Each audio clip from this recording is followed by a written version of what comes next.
बातमी आहे पुणे अपघातासंदर्भातील। पुणे अपघातामधील महागडी पोर्श कार पोलिसांनी पॅक केली आहे। पावसामुळे पुरावे नष्ट होऊ नयेत म्हणून पोलिसांनी ही खबरदारी घेतल्याचं पाहायला मिळतंय।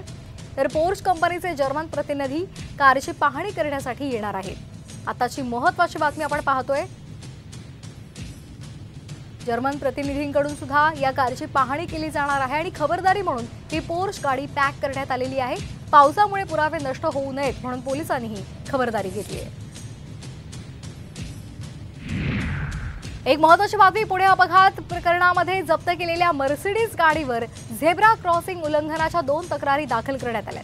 विशाल अग्रवालच्या ताब्यातून मर्सिडीज कार जप्त करण्यात आली आहे। पोर्शच्या ड्रायव्हरला याच कारमधून पळवल्यामुळे ही कार जप्त करण्यात आली आहे। कारवर 1500 आणि 500 रुपयांचा दंड आकारण्यात आला आहे। तर आताची महत्त्वाची बातमी आपण पाहतोय, मर्सिडीजवर 2 तक्रारी दाखल करण्यात आलेल्या आहेत। विशाल अग्रवालनं याच मर्सिडीज कारमधून त्या ड्रायव्हरला पळवलेलं होतं। पोर्शच्या ड्रायव्हरला याच कारमधून पळवल्यामुळे ही कार जप्त करण्यात आली आणि या कारवर 1500 आणि 500 रुपयांचा दंडही ठोठावण्यात आला आहे।